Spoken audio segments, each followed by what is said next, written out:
700 years after its emergence as a young seedling, our tree is lying on the damp forest floor, a fallen giant now, shrouded by its former understory rivals. It is decaying. In nature, death and decay support new life. The tree's wood has been invaded by dampwood termites and carpenter ants, by mites and springtails, by decomposing fungi and bacteria. Its armor of wood is riddled with holes. Very little light falls on it. It is, essentially, a deposit of slowly composting soil that will remain a discernible hump on the ground for hundreds of years. Cloaked by a thick layer of moss and ferns, the outline of our tree's carcass remains visible on the ground like a body beneath a blanket.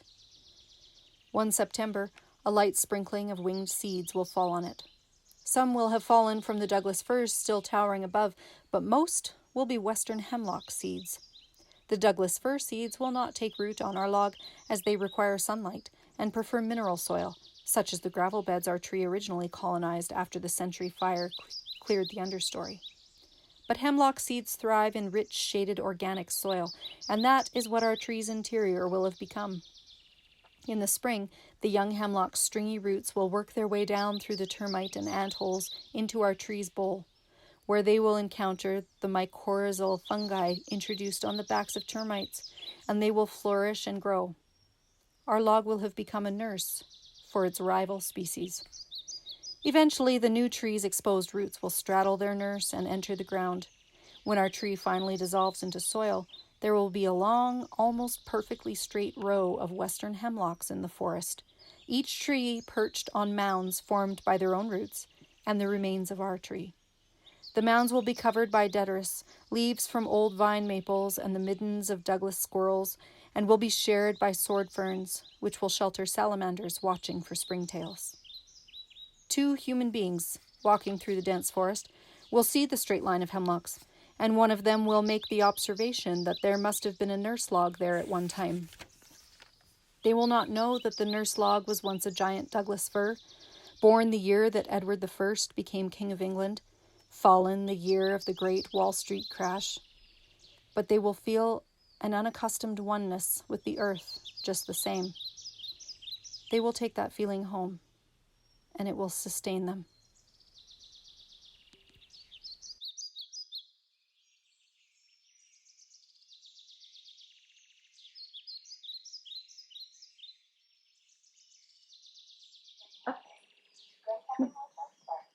Come on. Oh, there she is. Oh, there she is. Oh, little hug. Rosie needs a hug. Rosie needs a hug. What's a good girl? Hound eyeball. Oh, Rosie, you're so pretty. You're so pretty. All right. You done? What? Go play in the snow. Don't touch. No. Good girl.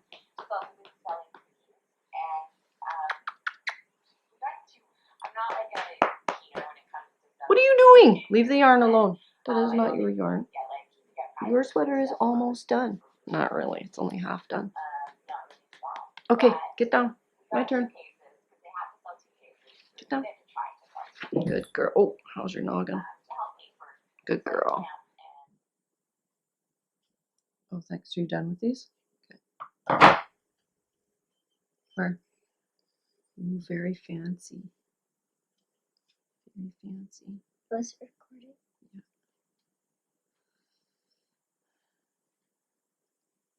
Oh, you made it just the right size for you. Rosie, leave it.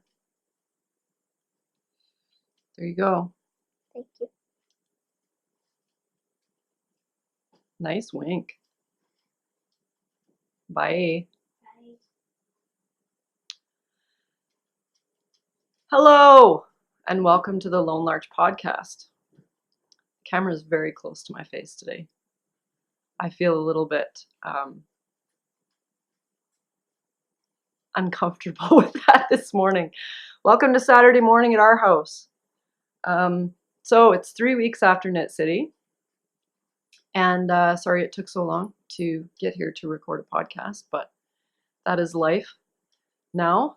So I'm going to tell you a little bit about it and what I got, what I acquired while I was away for the weekend, and a little bit of knitting stuff that I've gotten through, and that's about it. It's gonna, hopefully this will be just a quick podcast, but probably not because I'm already having trouble. And Rosie wants all the attention. You want to be on the podcast too? Well, you can't. Well, yes, you will make some appearances. So, Knit City. Before Knit City, everybody was asking me how excited I was for Knit City and if I was looking forward to it and for my little getaway weekend. I can't remember if I said this already, but I honestly was very much not looking forward to Knit City this year. I was and I wasn't.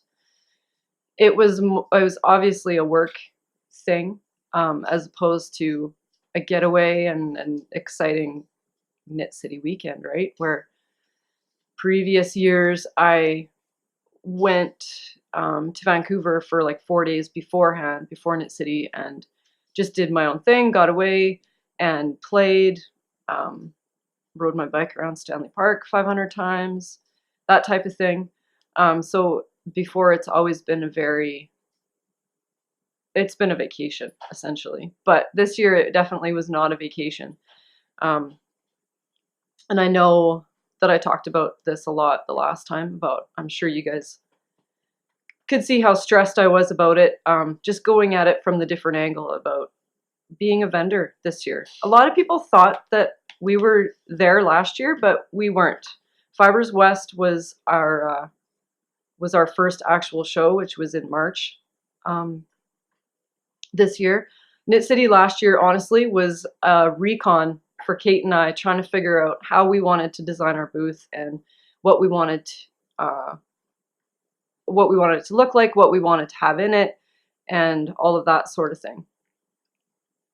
So anyway, it was a completely different feel leading up to it. But on the Wednesday, once the FJ was packed and everything was in there, I started getting a little bit excited. I started getting a little bit excited because all the work was done. That was probably what shifted my mindset, is that I had done all that I could do, so it was just time to go and let it play out. So Thursday morning, early, I left Sparwood and drove all the way to Kate's house. I decided to take Highway 3, which is Crow's Nest Highway that goes through Fernie and then Castle, or Creston. Sorry, I still have coffee throat.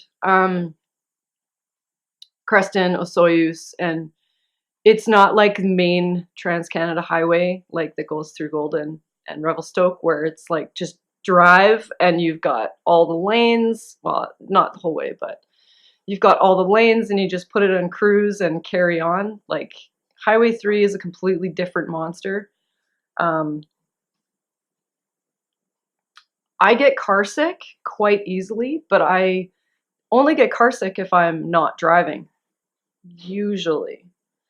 This time, the road was just so, I don't know, there's no just cruising, like I said. It's like slowing down to 60 to go around a hairpin turn because you're on the side of a mountain, going up a mountain pass. And not like Coquihalla going up a mountain pass where you've got like lanes and lanes of highway going up the side of the mountain. It's like sheer drop on this side, sheer drop on this side. Well, not really, you're never on the ridge of a mountain, but sheer drop, like mountainside, two skinny little lanes, no shoulder, just, and then hairpin turn all of a sudden. I mean, it's all very well marked. It's a highway, it's a main highway, but still, it's just, it is such a different monster than the Trans-Canada. So I ended up getting sick while I was driving. I got about 3 hours in, maybe 4 hours in of an 11-hour drive, and I was almost throwing up. I was getting dizzy.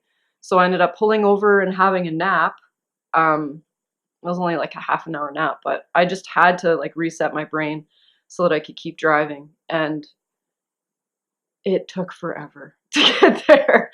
It took forever. I was looking forward to the drive because I really like being alone. I like just being able to drive when I want to drive, stop when I want to stop, do my own thing. I'm a very hermity, independent person. So I was really looking forward to, listening to podcasts, whatever I wanted to.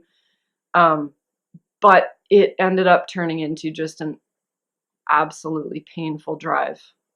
I think part of the reason I was in that mindset was because I was still a little bit stressed. The stress levels were there. Like part of it, part of the stress levels that were done. I'd done all my work. I'd packed the truck. The truck was fixed. That's a whole nother thing. I ended up having issues with the truck a week before I was supposed to leave. Super mechanic Jason in town here ended up pulling through and sorting it all out. But there was just a lot of stress going on.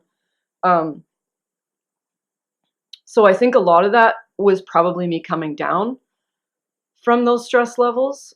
But the moment I pulled into Kate's driveway, I was okay. Everything was fine. By that point, I wasn't feeling sick anymore. I was just exhausted from driving for 12 hours. It ended up being 12 hours because of my stops and getting food and fuel and everything. So it was a bit of a drive.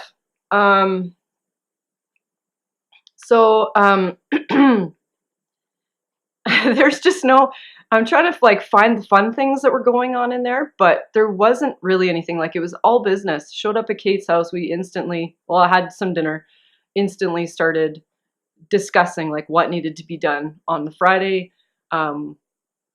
Just all of those little like last minute things that we needed to go through in person to sort out. And yeah, like just passed out pretty early that night. There was no going out. There was no going to the nitty time with all the other people in Vancouver. We hid in Kate's house and prepared ourselves really for the weekend. So we woke up early Friday morning and had a lovely fancy coffee in Kate's kitchen, which just brings me so much joy every time. Gazing at the magical forest, which I am now gazing at my magical forest, which is great. But gazing at Kate's magical forest, and just chit-chatting and drinking coffee and braiding Lanny's hair, getting her ready to go for school, and it was just good. So as soon as the kids were gone, we started packing the van and the FJ. We couldn't, you guys don't need to know about this. It's just the process going through my head. But we couldn't fit everything into the one van, into Kate's van. So half the stuff was in the FJ, half the stuff was in the van. Glenn, thankfully, St. Glenn, he took the afternoon off work so that he could drive one of the vehicles in and then drop us off and help us bring stuff in. And then he came home so that he could pick up the kids and once again be St. Glenn and carry on, keep Kate's house running at home. So we blasted down there. We were at the Peony at about noon 30, can't remember. Found a perfect spot for unloading, like right in front of the main entry doors. So just got everything out of the van and the FJ as fast as we could, got the vehicles parked. Glenn helped us a little bit with the setup. Then he bailed and went to do kid duty. And then we spent the next 6 hours, I think it's 6 hours, 5 or 6 hours setting up. This was our third show, so we did have a good idea of like the process, what needs to go up first, all that type of thing. But it was the biggest booth that we'd ever had. We ended up getting a bigger booth than we expected. So we, what are you doing? Okay, can you take that into there to do it? Like to your little table? Okay. But every other show, no, that's a lie. Frolic, we only had Kate and I. But for the bigger shows, we had Karis to help us set up. So we had a third person. For this, we did not have a third person yet. So it did take us quite a bit longer to get everything set up. I thought we were right in the mix of some really big names. And looking at the floor plan when we got that in the emails, we were terrified. we were like, we're beside all these big names. This is so scary. We're just these little guys. Like, nobody's going to know who we are. But we started setting up and seeing everybody else set up, like all these big names, these famous, the Knitterati, right? Like Tanis Fiber Arts was across the hallway. And now I'm not going to remember anybody. La Bien Amie, that booth, I can't remember what else was there, but that booth was right across the hall from, or across the walkway from us. I can't remember who was over there.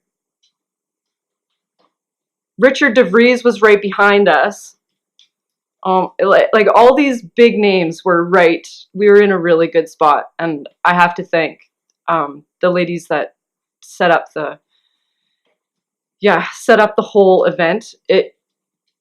We could not have been in a better spot for our first year. It was so perfect. We had such a great flow of traffic, and just the people that's what I was going to say. The big names, the people that were around us that were so intimidating on paper. Once we started setting up, we're like seeing Tanis kind of do this and notice that one of the shelves that they had gotten shipped from the East Coast was broken. So somebody had to go and buy a new shelf, and like just seeing them go through the same things we were, trying to figure things out, and just the stress of setting up for a show. Did we forget anything? They're going through exactly the same stuff we were, and we're all the same. We just need to, I have to keep reminding myself of that. We're all just trying to figure things out, right?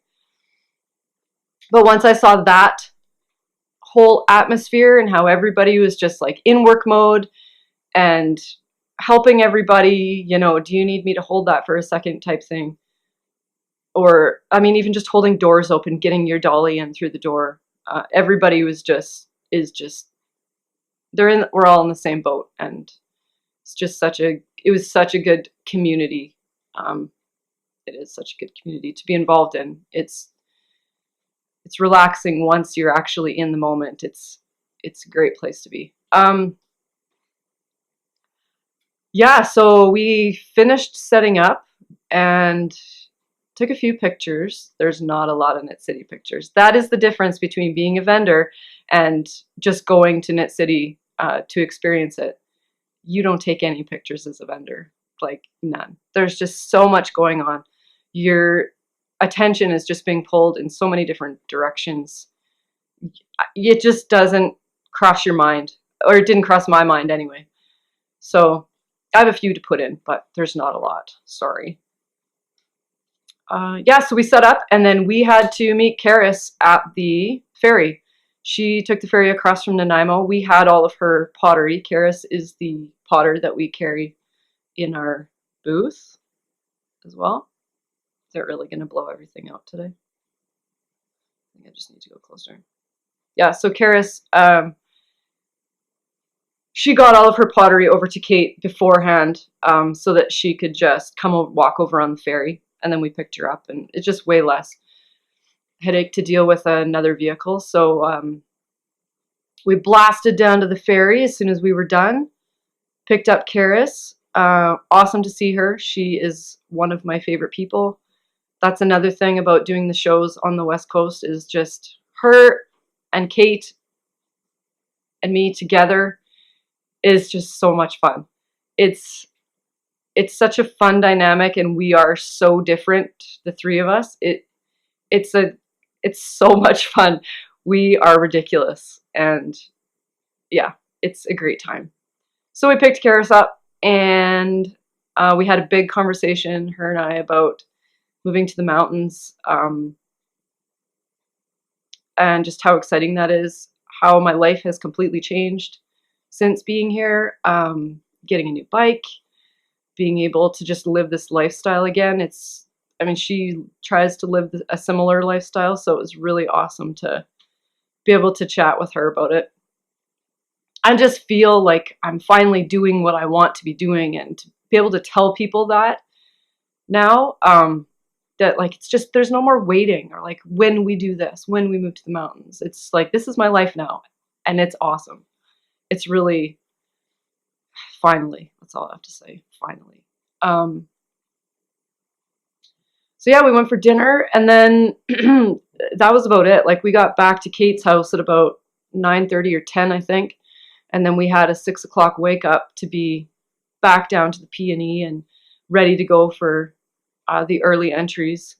So there was a little bit of chit chat, but there honestly wasn't a lot of hanging out. Um, there was, but there wasn't. It wasn't like, oh, we have all evening, to sit around and chill and chit chat. It was just like, okay, down to business. We got this to do. What time are we waking up? Is everything in the van? What, blah, blah, blah. It was just it was a job. It was a work trip. So, a hell of a work trip, but a work trip. Yeah. So, yeah, early to rise on Saturday morning. There we go. We did not once again go to the talk, the Arnie and Carlos lecture on Friday night. I was just listening to Megan from Pip and Pin this morning. You can go, Emmy. It's okay. And she was saying how after setup, it's a lot of pressure to get done so that you can go to the actual events that are happening as a vendor. So the three of us, we just didn't even, it wasn't even on our radar to do anything other than vend, just because we didn't know how it was all going to play out, and we didn't want that added stress of the time constraints. So we didn't end up going to anything. That's just another difference. Once again, it's being at Knit City as a vendor, you're just in a completely different world, a fun world, but just very different. So yeah, Saturday morning was an early rise. Got our emergency snacks already because we're all a bunch of toddlers and have to eat every 2 hours and eat healthy things every 2 hours, or else we just shut down. That is something that's awesome between the three of us, is that our bodies function quite similarly. We have to really pay attention to drinking water and eating properly and consistently, and taking mental breaks too, getting away from the insanity that Saturday was. We just get each other, and that's really nice. I don't ever feel like I'm the weak one in the group that, oh, Jenny has to go have a snack because she's going to have a meltdown. It's just the way that I am, and it's the way that the three of us are, so we work really well together. Our square reader wouldn't work first thing in the morning. So we had a couple vendors come over trying to buy stuff before the big rush, and we couldn't get our square thing to work, and Kate and I were trying really hard not to melt down, but we both put the iPad down and took a breath and realized that we just didn't turn the Bluetooth on. So it was, yeah. Your brain is on, like, I don't know if it's survival mode or what it is, but it does not work properly when you're getting ready for that amount of people interaction and the unknown, really, because we didn't know what it was going to be like. I would say Knit City is like 4 times the size of Fibers West, and about 600 times the size of Frolic. So we didn't know. It's just so much unknown going into it. But now we're old pros, and it's like, it's no big deal. It's just another show. We just have to have more stuff. So it's just a very eye-opening, interesting experience. So we got the square reader to work by hitting a button on the iPad, and everything was fine. Sorry, ladies from Valley Yarn. We're ridiculous. And then the insanity started, to be perfectly honest. It was a lot. It was totally manageable. We we had contingency plans in place so that if we had lineups and if you were any of those people that got stuck in the lineups, we tried to keep it moving as fast as we could. And I think it worked out fine. I wasn't in the lineup, so I don't know that, like, my perception of it obviously was very different because I was not standing there waiting, but we seemed to do it pretty well. And one of the things going into Knit City was, like, that was one of our goals, that was like one of our standards that we wanted to hit. Knit City will have been a success if we have a lineup. It doesn't have to be a long lineup, but if we have a lineup in our booth, it's good. We have come and we have conquered, and we had a lineup pretty quick. It was incredible. The amount of people that came specifically for our booth, specifically to see us, specifically to buy Kate's yarn, specifically to get my bags, specifically to get Karis's pottery. That was the cool thing, is that Karis is becoming part of us, and we think, and we had a couple people tell us this, we think that our three products work really well together. It's enough of a variety that you're not just looking at the same thing throughout the booth. Like, you can go look at pottery, you can go and grab, other side, you can go and grab a tiny little plant pot. If you already bought a million things of yarn, or if you don't need any more bags. Is that blown out? So, yeah, like yarn. I don't even have any of my bags up here. They're all downstairs still. But you know what I mean? Like, it's instead of just going in and there being one product, it's always a little bit more interesting if you can kind of jump around, and obviously it draws in more people, but we think it went incredibly well. And obviously we prepared a lot. All three of us put a lot of work into it to get ready for it, but it sounds so cheesy, but what made it a real success was every single one of you that came into our booth and bought something or didn't buy something, just came to say hi, came to chat, respected us as vendors, like legit. There's the whole imposter syndrome, right? Especially when you're across from Tennis Fiber Arts. Like, the pressure is there, and the imposter syndrome is very much there. But everybody that supports us is just, it's making us realize that we are part of it, and we have the, I don't know how to say it, we have the opportunity to be involved just as much as anybody else that's there. And it's with all of the different kinds of booths and all the different kinds of vendors that really make Knit City what it is. And once again, the ladies from Knit Social, like, they run a tight ship. It's impressive. There's no question about anything. Like, everything is just dialed. You know where you need to park. You know where you can unload and not unload. You know exactly where your booth is. Everything's lined up. Everything's already there when you get there. So you're not waiting. Well, I mean, electricity wasn't quite there when we got there, but that wasn't a big deal. Like, they were doing their job just as much, the company that did all the lighting and everything. Like, everybody was just on it and working really hard to make it an incredible show. Things like on the back of the tag, and my tag's still up here, I'll show you. This may not seem like a big deal, but when you're in a situation when you've got so many vendors and you have so many people that could potentially be asking you questions, this was on the back of the tag, the vendor tag. So it's got, it's got the Wi-Fi, it's got the Wi-Fi code, it's got the password, or that's what I said, Wi-Fi, username, password, tag for Knit City, whatever. But questions, text Fiona or Amanda. It's got their numbers on the tag. And it says specifically to text, because they would get so many phone calls that they just couldn't answer the phone, or they're in the middle of talking to someone. But like, if there's any questions at all, any concerns, please just contact us. And the tags were just like the tags were just there. It was everything was set up so smooth. I mean, maybe it seems silly, but they just look so professional. They look so nice. They've got it dialed.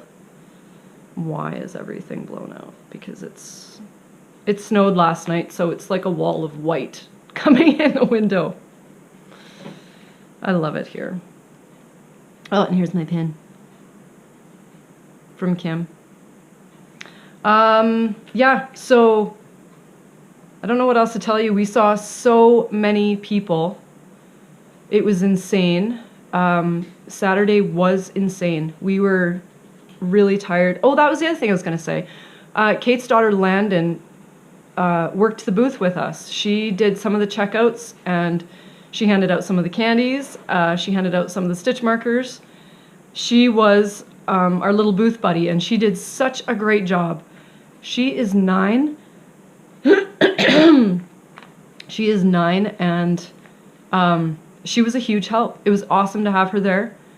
It was awesome, I think, for her to see, well, her mom mainly, but all of us in work mode and kind of see the other end of it. Of this is why mom is spending so much time dyeing yarn. This is why we're having Skype dates and talking about this stuff all the time. This is like I mean, Megan, I was just listening to Pip and Pin. She was saying something similar too. Like, for your kid to actually see why you're putting all of this work into this instead of sometimes spending time with them, or why sometimes you snap at them because you're so stressed out and it just happens.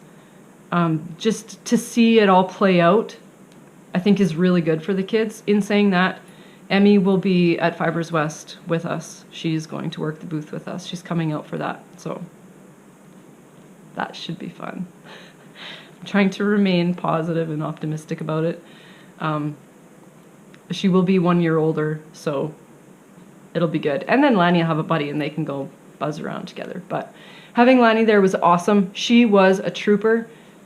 The market on Saturday went from 8:30 in the morning, or 8, till 6 o'clock at night. It was a long day. It was a really long day, full of buzzing people and just constant stimulation.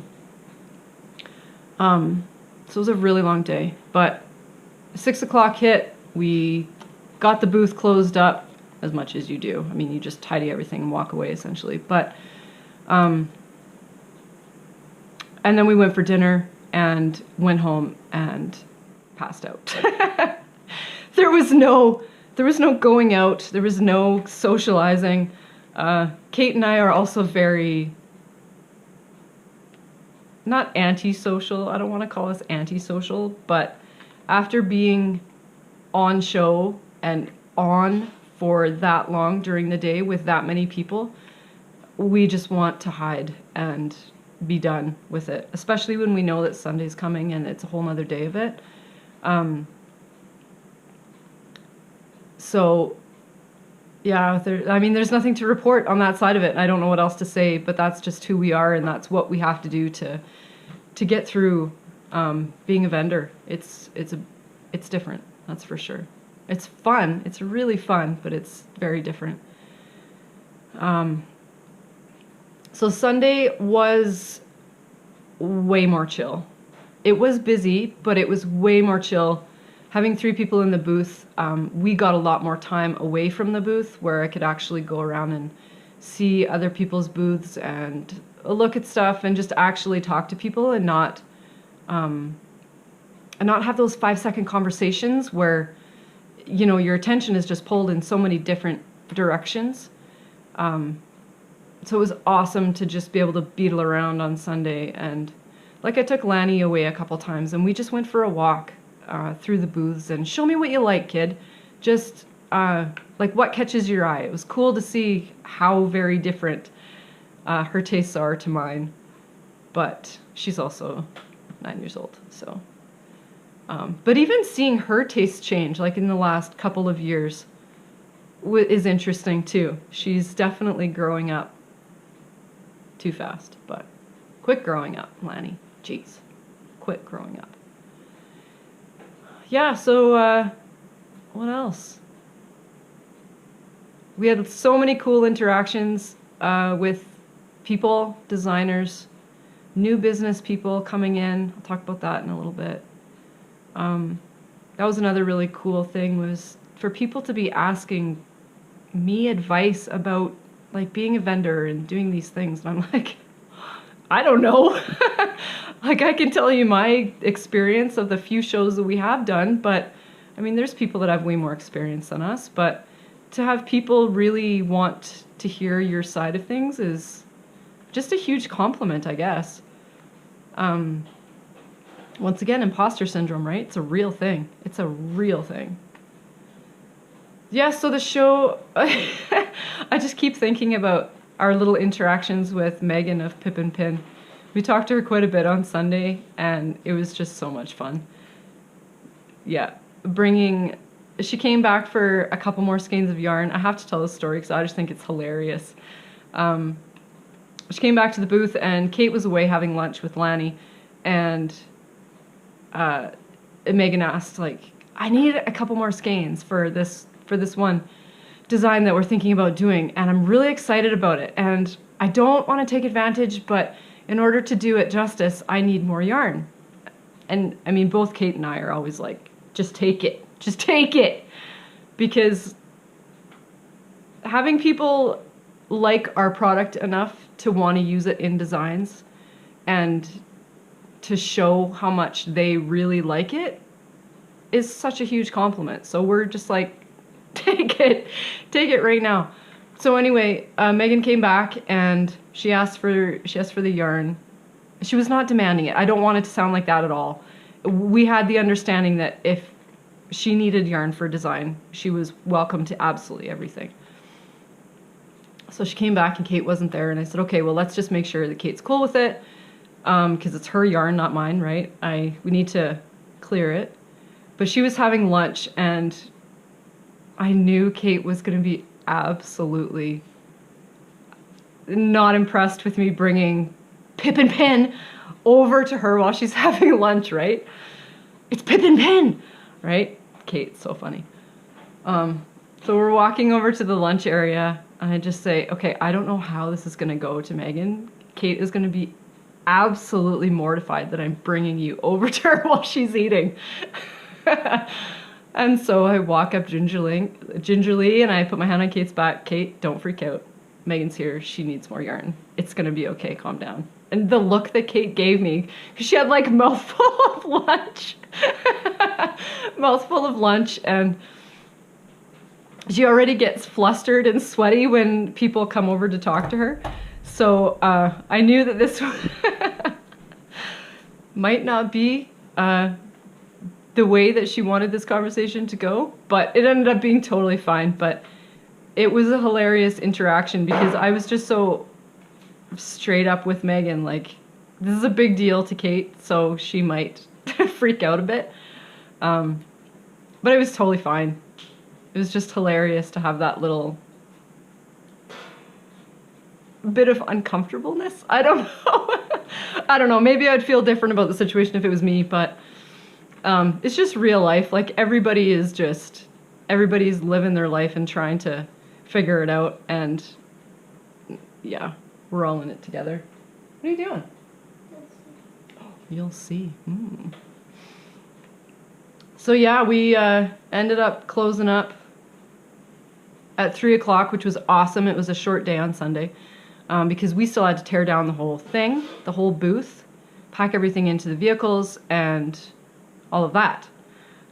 We tore down in record time. We had, obviously Kate and I, and then Karis and Lanny there this time. So we had 4 people that were just like ripping yarn off the hangers. Lanny was pulling all the hooks out, packing all the bags. She was so good at tear down. It was awesome. We just told her what bins to put everything in. I started packing the vehicles. We had everything teared down, cleaned up, packed in an hour because we were trying to get Karis to the 5:45 ferry. with the 25-minute drive to Horseshoe Bay. So we killed it. We absolutely killed it. We left at like 4:15 or something like that. We left the Peony at 4:15. Karis ended up being there at the ferry terminal like 45 minutes early or something like that. So she had time to decompress and chill out a bit, and it was awesome. And it was cool to have that little bit of time with Karis, just her and I, driving back to the ferry. Kate took the van and Lanny back home, and then obviously I carried on. Ooh, fancy picture. Want to see Emmy's picture? Is it? It's not the wrong way. No. What do you mean? It's supposed to go like this. She's... What? Oh, it is. She's upside down? Yeah. Why is she upside down? I don't know. I don't know either. Oh yeah, I see now. The sun's in the I sky. made the sun. Oh, did you? Yeah. Why did you make her upside down? I didn't make I don't this understand. upside down. What is this down here? She's in a house. She's in a house? That's the flooring? That's very bold flooring. Purple flooring. Very nice, bird. What else? Got back to Kate's. Ordered in dinner this time. We had great plans to go out. We were exhausted, so we ordered food in. Did we order food in? What did we get? Or is that when we went for... No, Karis was there for sushi. Oh yeah, we got pizza, right. Yeah, so done, like just done. We were so tired.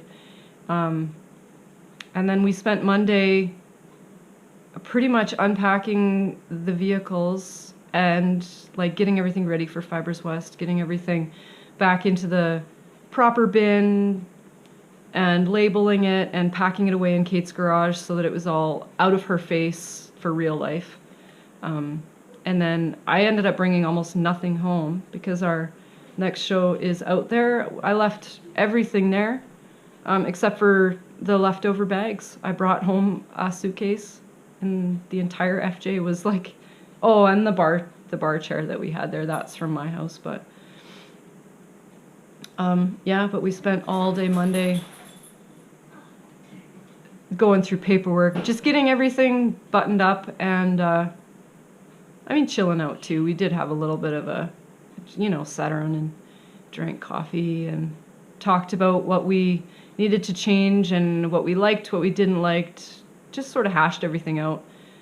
It was really nice. Monday was lovely, honestly, just to be on the other side of it and know that it's not like a big scary thing anymore, that it's totally doable. It went really well. It was extremely successful on every level. It was so successful, and it totally made the past month, like all of September, it made that entire insanity of a month absolutely worth it. So thank you, honestly. Thanks everybody that made it happen in whatever capacity. There's a lot of you, and it was great. It was great. Yeah, so I'm done with that. I'll show you a little bit of knitting and then what I got, and then I'll talk about some little bit of real life, just so that you guys know what's going on. It's nothing big, just like timeline stuff, whatever. Where do I even start? I'll start with this, I guess. This is a finished object. This was like my palette cleanser after I finished my Knit City sweater, which fit fine. It fit good, it fit well, but I don't know if that style of shirt is something that I will make again, because it, oh, April's mentioning me in a color. Oh, she's making her Sparwood hat. I'll put a progress picture in for you about that. That's my sister. I have a very long torso, and I think it just looked a little bit weird on me. Feel free to pipe up if you did see me in my Knit City sweater on Saturday. What do you think? Like, was it just me not having any style at all and knowing what looks good on me or not? But it went over really well. I got a lot of compliments. It was awesome having that yarn knit up for people to look at. It was good. So this is my palette cleanser that I started after I finished that. And it's my Lane hat. It's a free pattern on Ravelry. Lane is spelled Lane. And this pom-pom I just put on this morning. That is a Red Fox fiber pom-pom, and that is my very last one. And I didn't get to her booth at Knit City like I was planning on. The sun just came over the mountain, and now it is going to light up my face. Who cares? Real life podcasting. So I need to order some more from her. Here's her tag, Red Fox Fibers, if I would understand where the camera is. This is the itty bitty pom-pom. She has 3 sizes, itty bitty, small, medium. She might have a large, I'm not sure. But this is the itty bitty, and I love it. So my plan when I made this hat was to make it like a double brimmed, kind of like a hipster hat. But I don't know how I like it with the double brim on. Honestly, it looks a lot better with the pom-pom. I don't know. Still haven't got my hair cut. Don't care. Always have a hat on at work or a toque, so whatever. Yeah, so I can't decide. Actually, it looks way better with the pom-pom on it. Sorry, there, maybe that's better. It's hard to see because of the pom-poms is dark. I'm gonna close that blind. It's right in my eyeball. Hi, Franks. Oh, that might really be better today.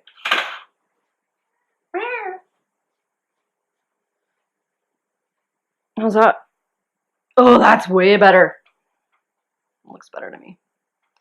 Yeah, so I can't decide. It looks way better with the pom-pom on. Before, it kind of just looked like like a little bit too much of a hipster hat, but it's better now. So this is, oh, I brought the tag up because I'm smart. Things Created Equal. Things Created Equal in Tree Frog colorway. She is in Didsbury, which is down the street from where I used to live.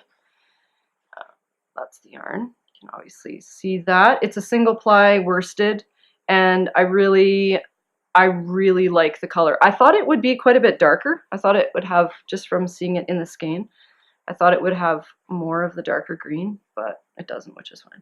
Yeah, so that's totally fine. If I just unflip the brim, and then it's more of like a hipster hat. Slow tea hipster. Yeah, it totally works. Okay, that's fine. I'm okay with it now. It's way better with the pom-pom. That's so interesting. Pom-poms make everything better. You can even wear it jauntily off to one side. There, how's that? No, don't wear a hat like this. Don't wear a hat like this. Yeah, so I finished that because I wanted a toque for myself, because all of the stuff I've been knitting lately has been samples for the booth. So I wanted my very own. Totally happy with that. What else am I working on? Do I have anything else that's finished? No. So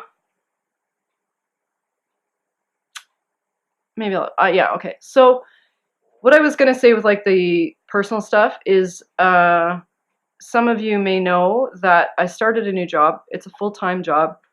I've not had a full-time job in about 4 years. I've been a contractor on my own schedule since 2015, spring of 2015. So it's taken a lot of adjustment getting back to a rigid schedule that I don't have any control over. It's totally fine, and it relieves a lot of the stress, actually, because I know I have consistent hours. I know that I just get up and go to work, and it's not my problem to find the work. It's just there, and that side of things is really awesome, but The whole reason I'm telling you this is that my knitting time has decreased significantly. It has, like, significantly. So Knit City was 3 weeks ago. Remember before Knit City, I knit that sweater, the Knit City sweater, in 2.5 weeks. 2.5, 3 weeks. I can't remember now because it's all a blur. So it's been 3 weeks from Knit City. This is how much knitting I've done. This is it. Before Knit City, all I had left to do on this was the decreases. So in 3 weeks, I've done the decreases on this hat, and I've knit this much. Oh, don't lose any stitches. Oh no, we're good. And I've knit this much on Rosie's sweater. This is not a lot of knitting. if you know how much I normally knit or have been normally knitting. Because for 9 hours a day, I am not at home anymore, where I was at home all the time before. I would have those long days of work, but it was only 3 days a week, 3 or 4 days a week tops. So my knitting time has gone down significantly. So in saying that, do I do shorter podcasts more frequently with less content? Or do I do,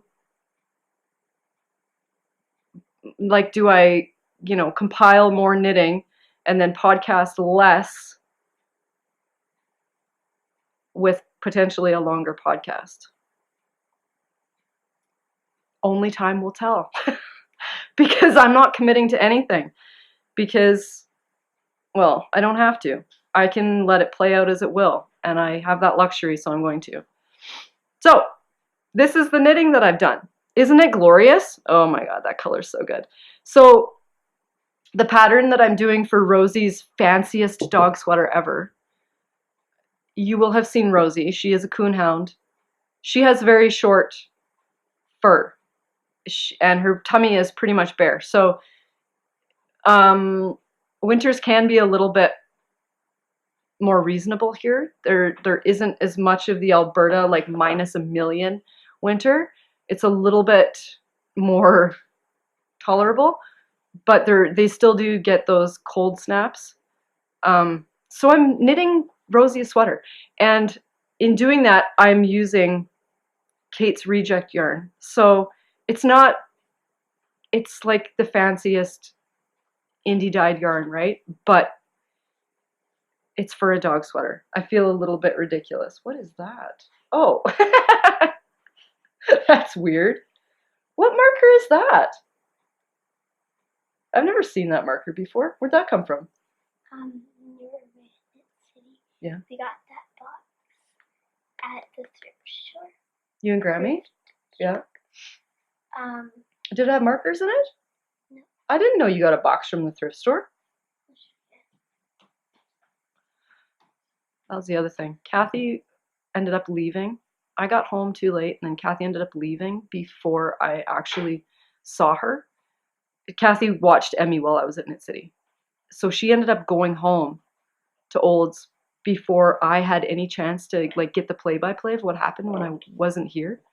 So I have no idea what they did, which is fine. Okay, yes, so this is the box. Okay, I saw the box, but I did not get any backstory on it. So you got the box and some markers at the thrift store. I gotcha. the markers weren't at the thrift store. Where did you find the markers? At the bargain shop. Bargain shop. Cool. That's awesome. Okay, I'm gonna keep going. Okay, because I think I'm gonna run out of room on this memory card, and that's gonna throw a wrench in our entire day if that happens. So, okay, so this is Kate's Reject yarn. The only reason it's Reject is because the color did not turn out the way she wanted it to. In whatever capacity. That's why she calls it Reject yarn. So I usually get the Reject yarn so it gets used. In saying that, though, I think we're going to have a discount bin at Fibers West, and Kate's going to put in some of these Reject colors that didn't come out the way that she wanted them. So that's exciting. So stay tuned for that for Fibers West. The colors that I'm using for this is This is Crystal. It didn't actually go into like major production. It just didn't turn out the way that she wanted it, so it just kind of got put to the side. So this is Crystal. This is Karis. Karis is a regular color. Karis is the one that's whiter, like with more bear yarn on it. And then there's another one called Gretchen that has more of the pinky purple and the green. And they go really well together. There was a couple people at Knit City that bought them together for whatever fade amazingness that they're going to make. So I'm excited to see that. So this is her super long. This is a super long collar that I made because I'm hoping that it's long enough we'll be able to tuck her ears into it, because her ears are very floppy and long, obviously, and they get cold quite easily. So floppy long ears will go in there. And then I'm just knitting forever until I get to the right stitch count for her chest, because she's got such a big chest, like tiny little neck. She's a hound dog, right? So tiny little neck, and then she's got this great big rib cage that's just, yeah, she's a tough dog, man. She's awesome. So yeah, that is the progress. I'm really enjoying these stripes. They're bringing me, oh, that's awesome. They're bringing me great joy. The two colors are going really well together. And honestly, Kate, I think you should revamp Crystal in whatever capacity you need to so that it's not rejected, because it is beautiful. It's really hard and to get an accurate color depiction, but it's glorious.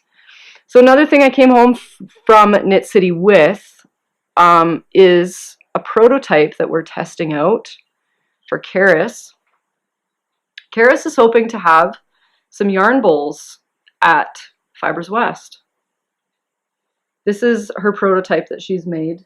She's trying to figure out the sizing and just the functionality of it. And this one is really good. I really like it. I am actually not a yarn wool person at all because I'm terrified it's going to get broken.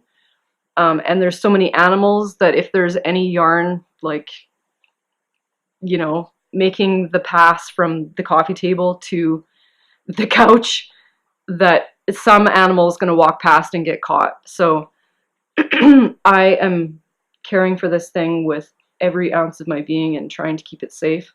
I love her glazing. Just a little bit of glaze, just the tiniest bit of color on the top there. I love it.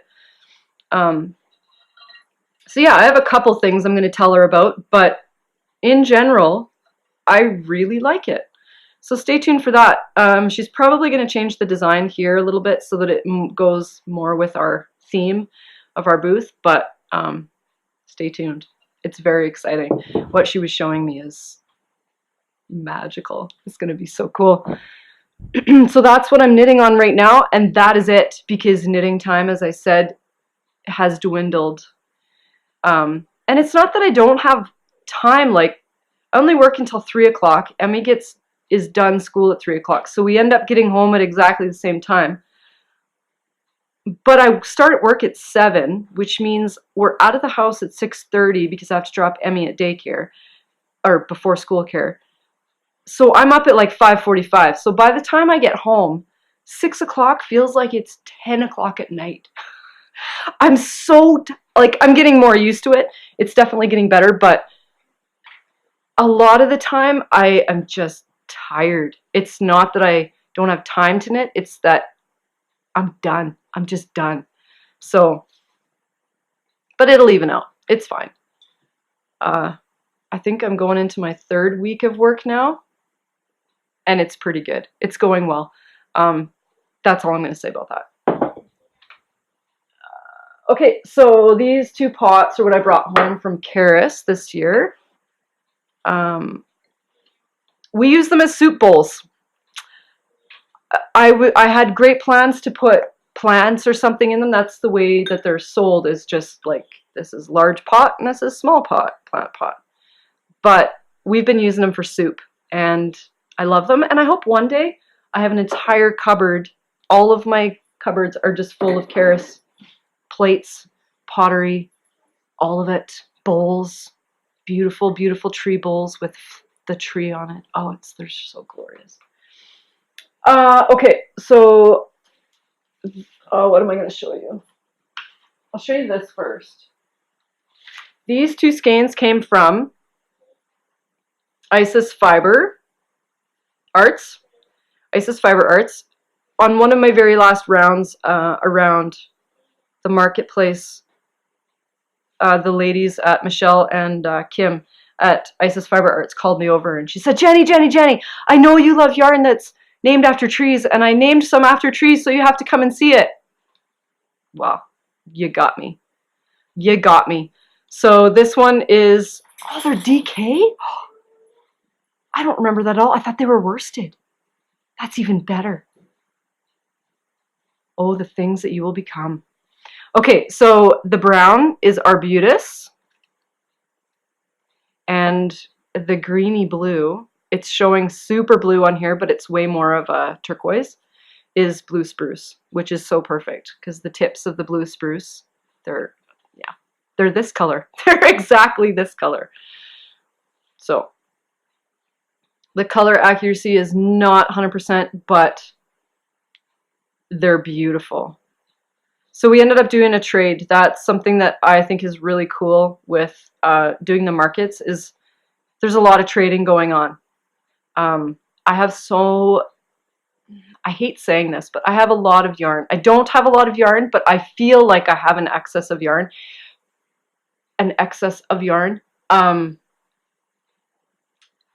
So for me to buy more, I can't justify it. So I either have to have a specific project or I'll trade these for you.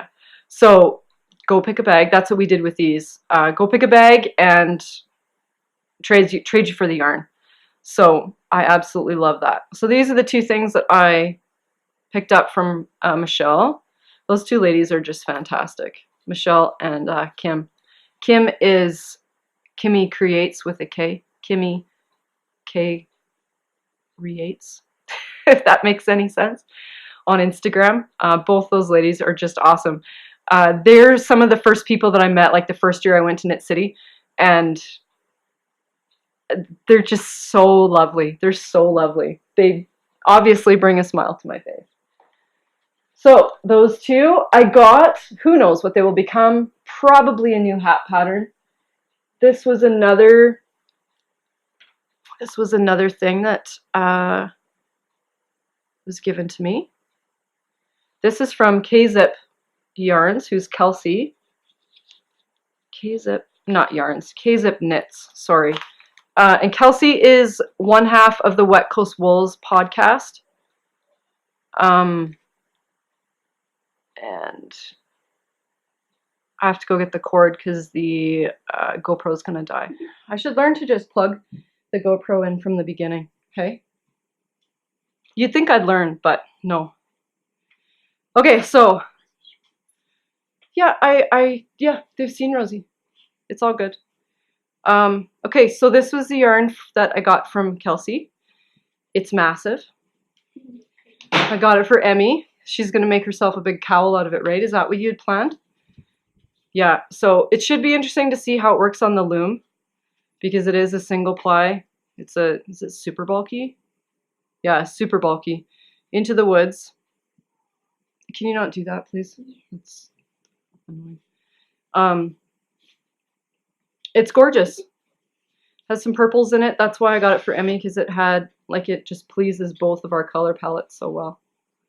So once we get you a new hook, Emmy lost her hook for the loom. That sucks. I can't remember where I saw it. So I'm gonna just get her a couple more, get some backup so that when the next one gets lost, you have more, because it's just inevitable, isn't it? It's just part of life. It's how you lose needles all the time. Yeah, Kelsey's awesome. She's she was our booth neighbor at Fibers West for our very first show. She was awesome to have as a booth neighbor. She was so cute. She'd just come over, knitting, the bag hanging off her arm, knitting. Hey guys, what's going on? Hey guys. It's just awesome. Awesome booth buddy. So I think this is the only thing that I actually purchased at Knit City. Yes, that is correct. That is correct. Everything else was either a trade or, don't do that to Fraxie. That's too rough. She's an old lady cat. You need to be gentle. Yeah, this is the only thing I actually purchased. Speaking of amazing people in the community that really support everyone, I think, Kim and Colin of Ginger Snap. They are two of the most considerate, kind, helpful people I have ever met. They are fantastic. And I got this yarn for Emmy. Emmy needs a new hat, right? So I love it. It was, it just called to me. I went back and visited it a couple times, and so I just had to get it.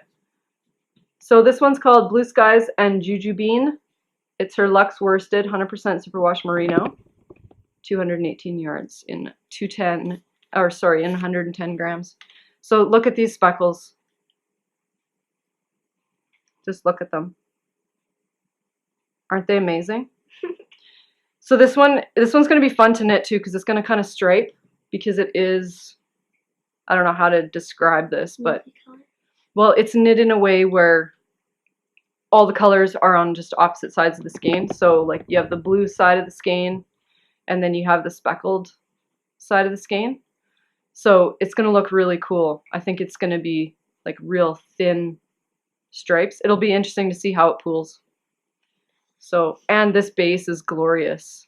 It's just beautiful. I can't wait to knit with this.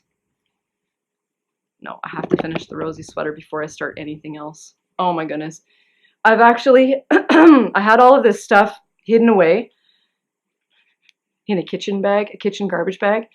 When I was bringing it home from Knit City, I like threw it all into this kitchen garbage bag at Kate's house to protect it so that it like wouldn't get contaminated. And it's been sitting in this kitchen garbage bag until this morning. I mean, I've looked through it a couple times, and I pulled out the Rosie sweater yarn, but like I don't want to look at it because I just want to cast on everything. All of it. All of it. That is a hard thing to deal with at Knit City, is like, what do I start with? It's all so glorious. Where do I start? The only reason I started the Rosie sweater first, because that crystal color is gorgeous, but it's like winter is coming. There's snow everywhere. So Rosie needs a sweater so that she doesn't freeze to death. Yeah, so Kim and Colin, they're rad. This one I'm not going to show you just because it doesn't have context at this point, but it did come home with me. This color is beautiful. This is one of the Kate colors. It's on her BFL sock. What's that? It's glowing. Is it glowing? Looks like it. Oh, it's a little bit dark. Oh, it's not bad. So this is on her BFL sock. It's 80% superwash blue faced Leicestershire. That's how I say it. It's probably wrong. 20% nylon in her Foley colorway. It is the most beautiful, I would call it a forest green, semi-solid I've ever seen. Period. Oh, that's a little bit better. I don't know if you can see the lighter tones a little bit better, but the sun's getting high. So with this, you are such a grump, Frax. Please, you're making earthquakes happen. When you push on the table, the camera shakes. You distracted me. What was I going to say? Oh yeah, this is going to be my Fibers West sweater. I wouldn't normally make a sweater all the time for every show, like a new one, but we're we're just trying to have more samples in garments that are actually going to get wear, so that people can see how they wear throughout time. Like it always looks awesome and glorious when you first knit it, but it's a different monster to see how things actually wear. Like, do things pill? What does it stretch out? That type of thing. So I'm making myself a t-shirt out of this, and I actually had a change of mind this morning of what I was going to make. I was going to make an Isabel Kramer t-shirt called something I can't remember right now. But Megan so thoughtfully gifted me her new book. And I was looking through it this morning, and I thought, why don't I support Megan to show off her pattern on just a different body type? Like, because I think it's really important to see how it looks on all different shapes and sizes. So I think what I'm going to do is the noni tee. I think that's how you say it. I'm not sure, Megan. Noni tee. And Emmy, you're driving me crazy and you're shaking the camera. Can you please go find something else to do? Thank you. Noni is an oversized boxy tee that features a subtle lace detail at the shoulders and neck. A classic boat neck, drop shoulders, and a fun split hem. So I'll show you this picture right here. So this is it. It's, if I could remember how the camera works. So see the details on the top shoulders, like the yoked part. Not the yoke, it's not a yoke, but it's on the top part. And then the split hem. Can you see this? No, that's on a different page. Look how gorgeous she is. Isn't she gorgeous? She's so gorgeous. She's a lovely person. I didn't get to her booth, so I messaged her on Monday night and said, I'm leaving in the morning. Can I please come and get one of your books? I forgot to get one. So we ended up sorting it all out. She lives in Abbotsford, which was on my way out of town. And our timelines didn't work out perfectly, so she left it outside her door. Like, she's awesome. There's the split hem. So I think that's what I'm going to do. It is shaped a lot like the Velacour that I just made. However, it's not a cropped shirt. It's going to be like a proper t-shirt length, which I think will go better with my body type. So in saying that, this is her new book, Rainforest Knits. It was just released. She had it at Knit City. It's her and her friend Katie Williams. Katie lives in Hawaii, and Megan obviously lives in Abbotsford. So they're kind of an across the... Remember that time I didn't want the SD card to be felt? Well, it just happened. So what was I going to say about this? It's her new book. You can get it through her website. Didn't write down what that website was, though. Let's see if I can find it. If you look up Pip and Pin on Instagram, or even just Google Pip and Pin, you'll find it. It's in her online shop. So this is like a mini book. I think it's got 3 different patterns in it, or 4. Can't remember. 1, 2, 3. She's got 3, but then there's she has a little bit of a few options for modifying the patterns, which I think is a really cool idea. So you don't have to stick to one way or have to figure out how to modify it yourself. She's got a couple different options, which I think is cool. So Megan is awesome. This is the other crystal for Rosie's sweater. If you want to see it in a skein, it looks the same. Beautiful. I love that color. This is an Adira, but that's out of context. I will have more details on what's happening with that in a couple weeks. This I was given to by Yarn Bowler, which is one of the ladies I met at Knit City. We had a really good conversation. She is in the process of renovating an old Bowler trailer into a yarn shop, which I think is such a cool idea. There's Under the Elm, is that what it's called? Under the Elm Tree Yarn or something on Instagram. she's doing the same thing. She's out of Red Deer.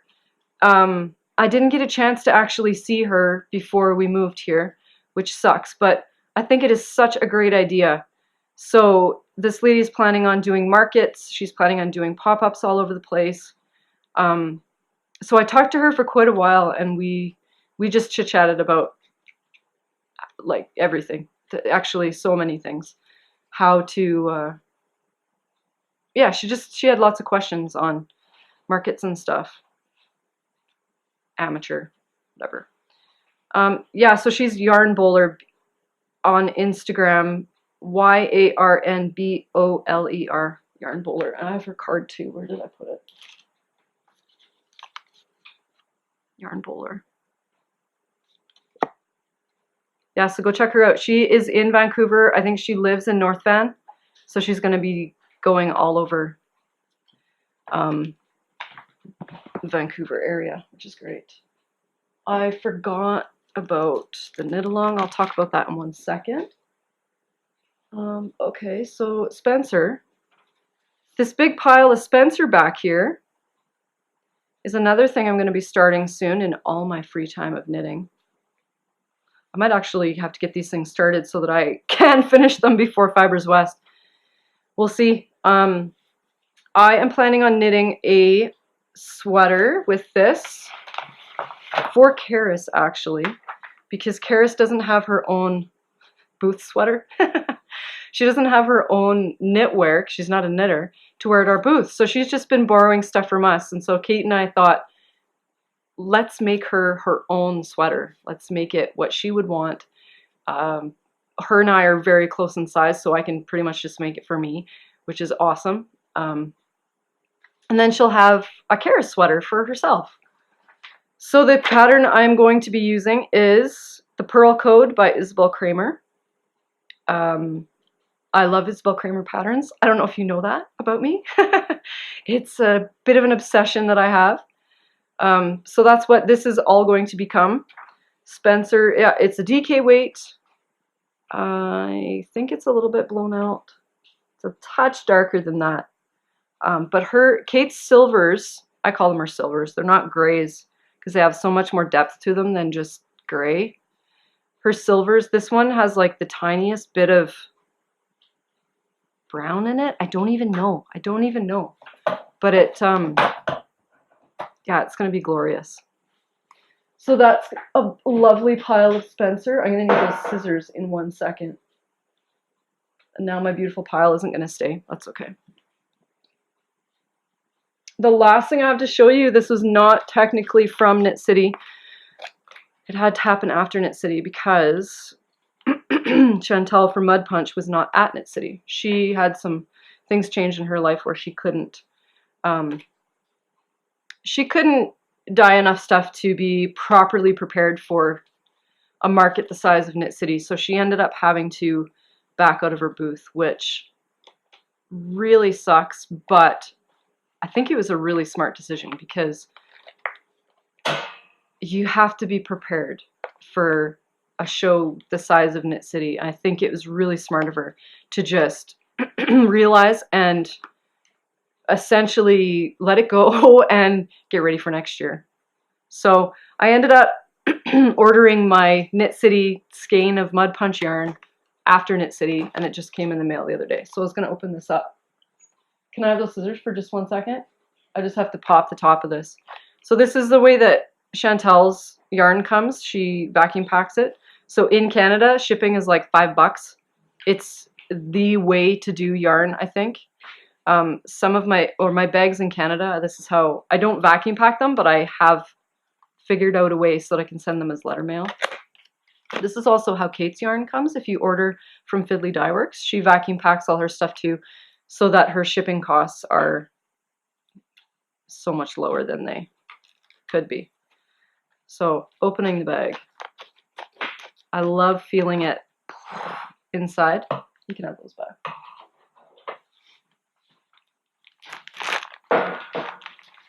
This color that I got is called Ice Cream Boom, I think. Am I lying? Ice Cream Boom. / self-striping sock. 80% superwash merino, 20% nylon. And it's glorious. Where's the camera? So Chantel's yarn is my favorite self-striping sock yarn ever. I know I talk about her all the time, but she deserves it. She's an amazing human, and I love her product, so I support her, period. So that's that. That's going to be my Knit City socks for this year. Should probably cast those on in all my spare time.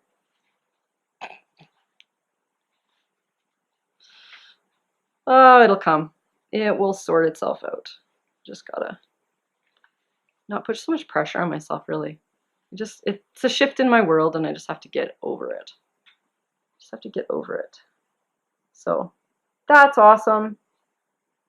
Thanks, Chantel. I really enjoyed that. Oh, here's Emmy's next little picture. There you go. It's a very nice bird. Very nice. That is all the yarn. Yeah. What else? I wrote a few things down. In saying that I don't have a lot of knitting time, I also don't have a lot of sewing time. My sewing time is pretty much just weekends now, and I don't want to spend my entire weekend sewing. I have things to do like hiking in a new snow-covered forest, and building fences, and painting bedrooms, and putting in new faucets in the bathroom. Hopefully I'll get to that today. Chasing the dog around the yard. I don't know. So I don't know. What I am going to do this weekend is, they didn't have any more fence board at the lumberyard in town, and I don't want to go anywhere else this weekend. So they didn't have any fence board, so I can't finish the fence this weekend. So I am being forced to update the shop. Not forced, but there's no more excuses now. So I'm going to spend some time this afternoon and tomorrow, Sunday, putting what's left over from Knit City into the shop. And that is probably all I am going to have until the new year. Realistically, I just don't think I'm going to be sewing anything else at this point. So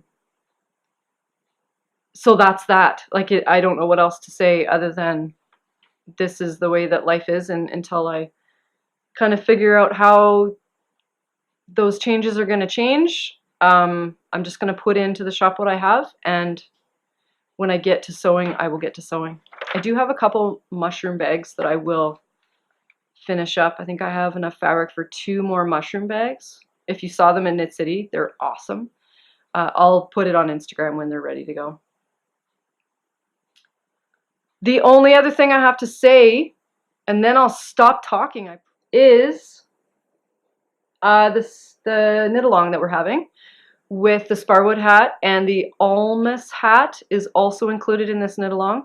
The Almas hat was released a couple days before Knit City. I can't remember when it was. The Thursday, I think, when I was driving.